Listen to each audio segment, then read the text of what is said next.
السلام علیکم سامعین و ناظرین، آج کی ویڈیو میں آپ کو دو سبق آموز کہانیاں سناؤں گا، جنت کی مٹی اور اشفاق احمد اور ایک بزرگ فقیر۔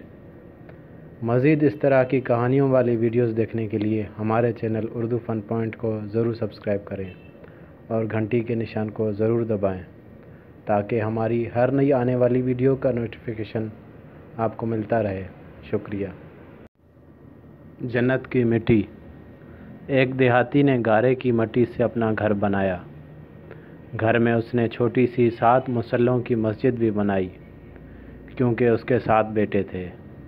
تعمیر مکمل ہوئی تو اس نے بیٹوں کو بلایا اور کہا، میں چاہتا ہوں کہ مسجد کی لپائی جنت کی مٹی سے کروں۔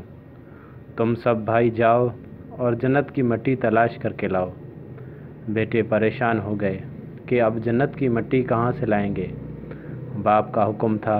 6 بیٹے ڈھونڈنے نکل کھڑے ہوئے، جبکہ سب سے چھوٹا اور 7واں بیٹا بیمار تھا جو گھر پر ہی رہا۔ بھائی شام کو تھکے ہارے خالی ہاتھ لوٹے تو کیا دیکھتے ہیں، چھوٹا بھائی بوری میں مٹی لے کے بیٹھا ہے۔ باپ نے پوچھا، بیٹے تجھے گھر بیٹھے جنت کی مٹی کہاں سے مل گئی؟ بیٹے نے کہا، سارا دن ماں کے پیچھے پیچھے پھرتا رہا، جہاں جہاں 2 قدم رکھتی وہاں وہاں سے مٹی اٹھا اٹھا کر جمع کرتا رہا، یہی وہ مٹی ہے۔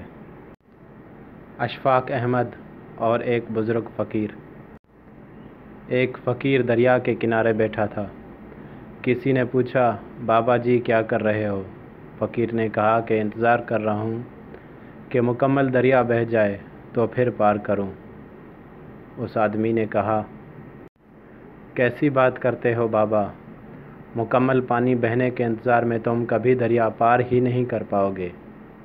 فقیر نے کہا، یہی تو میں تم لوگوں کو سمجھانا چاہتا ہوں کہ تم لوگ جو ہمیشہ یہ کہتے رہتے کہ ایک بار گھر کی ذمہ داریاں پوری ہو جائیں تو پھر نماز پڑھوں گا، داڑھی رکھوں گا، حج کروں گا، خدمت کروں گا، جیسے دریا کا پانی ختم نہیں ہوگا، ہمیں اس پانی سے ہی پار جانے کا راستہ بنانا ہے۔ اسی طرح زندگی ختم ہو جائے گی، پر زندگی کے کام اور ذمہ داری کبھی ختم نہیں ہوں گے۔